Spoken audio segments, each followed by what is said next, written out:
High, আমি রমেশ তোমাদের সাথে আজ চলে এসেছি এক্সপার্ট লার্নিং কি নিয়ে। এক্সপার্ট লার্নিংয়ে আজকে যুক্ত হয়েছি আমি জেএনপাস ইউজি 2023-এর প্রিভিয়াস কোশ্চেন, ঠিক। সেটা কোন সাবজেক্ট? বায়োলজি।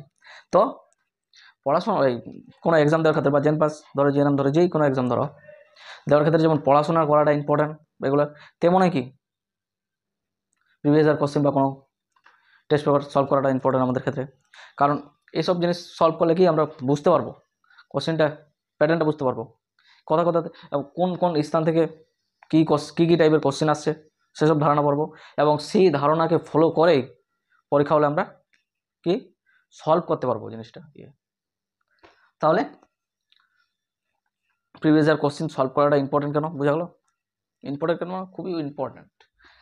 হতে পারে প্রিভিয়াস ইয়ার কোশ্চেন থেকে কিছু কোশ্চেন পেয়ে গেছো কমন, হতেও পারে, নাও হওয়ার কিছু নেই।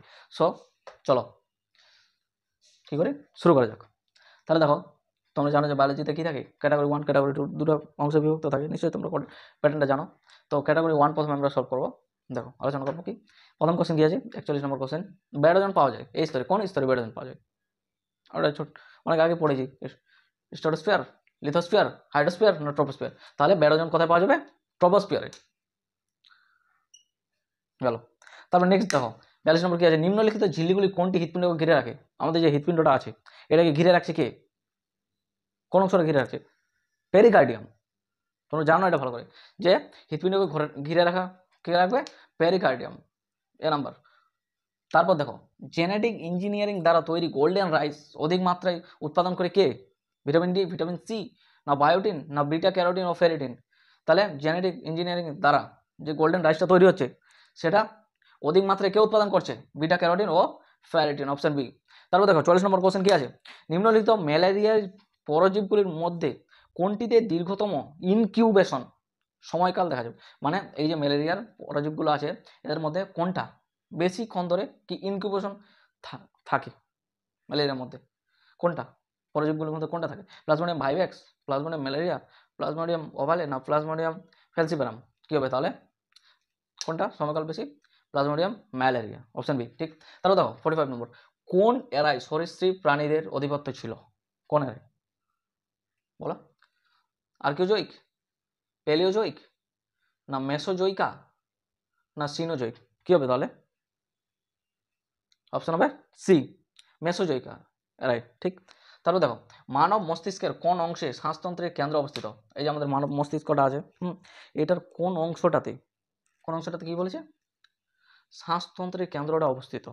আমাদের যে শ্বাসতন্ত্র আছে এর কেন্দ্রটা কোন অংশে অবস্থিত? সেরিব্লাম, হাইপোথ্যালামাস, না মেডুলা অবলঙ্গাটা, না শুষ্ণকাণ্ড? অপশন সি হবে, কি হবে? মেডুলা অবলঙ্গাটা, ঠিক। তারপর দেখো 47 নম্বর কোশ্চেন কি আছে, কোনটি বোঝানোর ক্ষেত্রে অকাযোগী অবদান আছে? অকাযোগী অবদান আমরা কোথায় পেয়েছিলাম? ডিএনএ অকাযোগী স্ট্রাকচার কোথায় আছে? মিউটেশনে, ট্রান্সক্রিপশন, ডিএনএ রেপ্লিকেশন, না ট্রান্সলেশন? ডিএনএ কোন অংশে আছে? ডিএনএ রেপ্লিকেশনে অকাযোগী দেখা যায়। তারপর দেখো, চারগভের সূত্র অনুসারে নিচের কোনটি সঠিক? চারগভ রুল আমরা কি জানি, অনেক আগে থেকে পড়েছি। চারগভ কি? এডেনিন প্লাস গুয়ানিন তা ইকুয়াল টু কি? Cytosine plus thymine. তাহলে কী হবে? বা তুমি যদি করো adenine plus guanine by cytosine plus thymine equal to 1, এরকম করলে ওটাও ঠিক, কিন্তু ওইটা এখানে নাই। এখন কী দেওয়া আছে?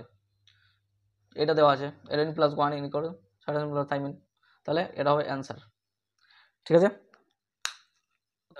নেক্সট কোশ্চেন কি আছে 49, নিম্নলিখিতগুলির মধ্যে কোনটি ইউক্যারিওটের প্রোটিন সংশ্লেষের প্রাথমিক কোডন? কোনটা? কোন কোডনটা ইউক্যারিওটের প্রোটিন সংশ্লেষের প্রাথমিক কোডন হিসাবে ব্যবহৃত হয়? জিইউজি, ইউজিজি, না এইউজি, না ইউএজি? তাহলে অপশন হবে কি? Option C, AUG. তারপর দেখো, আমের ভোজ্য অংশ কোনটি?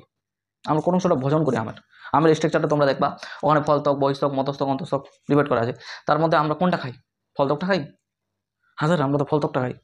না না না, ফলত্বক খাই না। অনেকে ভাববে যে ফলত্বকই খাবো, ফলের আবার কোন অংশটা খাবো আমরা, কিন্তু না, ফলত্বক না, মধ্যস্থকটা ভোজ্য করি। তাহলে অপশন কী হবে? মধ্যস্থক। কী ছিল? ফলত্বক, বহিস্তক, অন্তঃস্থক না মধ্যস্থক? তাহলে কী হবে? মনে রাখবো ভালো করে, কী হবে? মধ্যস্থক। তারপর দেখো, পেশি সংকোচনের জন্য যে এটিপিএস উৎসেচকটি লাগে, আমাদের পেশি যে আছে, মাসেল যে আছে, এগুলো যখন সংকোচন হবে, প্রসারণ কিন্তু বলেনি, ভালো করে লক্ষ্য করো কোশ্চেনটা কী বলেছে? সংকোচনের জন্য যে এটিপিএস উৎসেচকটি লাগে সেটা কি? কী হবে জানি এটা আমরা, কী হবে মায়োসিন। অ্যাক্টিনিন, ট্রোপোনিন, অ্যাক্টিন আর মায়োসিন, তাহলে হবে অপশান সি মায়োসিন। নিম্নলিখিত উদ্ভিদ অঙ্গের কোনটি হ্যাপ্লয়েডি উৎপাদনে ব্যবহৃত হয়? কোনটা উদ্ভিদ অঙ্গের কোনটা হ্যাপ্লয়েডি উৎপাদনে কী ব্যবহৃত হয়? ভ্রূণ, বীজপত্র, অগ্রমুকুল না পরাগধানী? কি বলো বলো কী হবে? পরাগধানী, ঠিক। তাহলে নেক্সট দেখো 53, নিম্নলিখিত কোষ অঙ্গাণুগুলির মধ্যে কোনটিতে ডিএনএ থাকে না? ডিএনএ বিহীন কোষীয় অঙ্গাণুর নাম কি? আমরা অনেক আগে থেকে পড়ে আসছি, ছোট থেকে। ডিএনএ বিহীন কোষীয় অঙ্গাণুর নাম কি? লাইসোজোম। লাইসোজোমকে কি বলা হয়? কি বলা হয়? আত্মঘাতী থলি বলা হয় তো, সুইসাইড বেল্ট বলা হয় তো। কেন বলা হয়? কারণ লাইসোজোম যে কোষে থাকে সেই কোষকে ধ্বংস করে দেওয়ার প্রবণতা থাকে, ধ্বংস করে দেয়। তাহলে অপশন কি হবে? নিউক্লিয়াস, লাইসোজোম, ক্লোরোপ্লাস্ট না মাইটোকন্ড্রিয়া? কোথায় ডিএনএ থাকে না? কোশ্চেনটা ভালো করে পড়বা, থাকে না লেখা আছে, লাইসোজোম, অপশন বি। তারপর দেখো মানুষের ডাউন বর্ণিত সিনড্রোম নিম্নলিখিত ক্রোমোজোম জনিত ত্রুটির কারণে হয়। কোন ক্রোমোজোম জনিত ত্রুটির কারণে হয় ডাউন বর্ণিত সিনড্রোম? কোনটা হবে? 21 ট্রাইসোমি, 18 ট্রাইসোমি না XXY না XO? তাহলে অপশন এখানে এ হবে। কি হবে? 21 ট্রাইসোমি। নিম্নলিখিত পদার্থগুলির মধ্যে কোনটি উদ্ভিদের কর্ক কোষের প্রাচীরের সঙ্গে যুক্ত? কোন পদার্থটা? একটা কর্ক কোষ যে আছে উদ্ভিদের, ওর প্রাচীরের সঙ্গে যুক্ত থাকে কি? কিউটিন, লিগনিন না প্যাকটিন না সুবেরিন?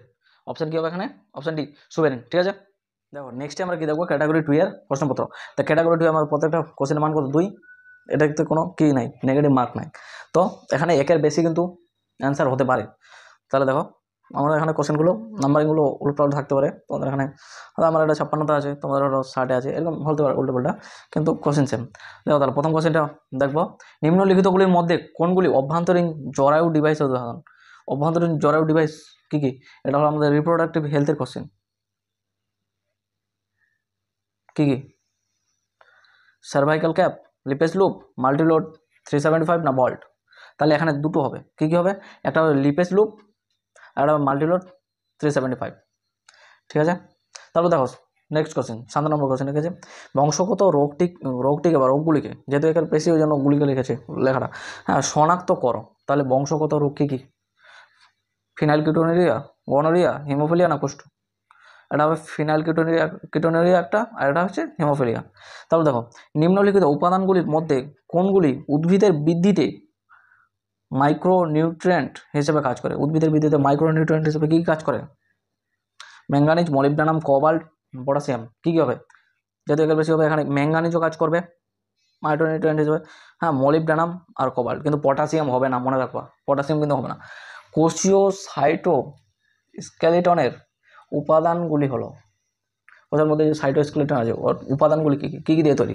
তাহলে অ্যাক্টিন, মায়োসিন না অ্যাক্টিন মাইক্রোটিবিউল না মায়োসিন মাইক্রোটিবিউল না actin microtubule intermediate filaments? Intermediate filament তো হবেই।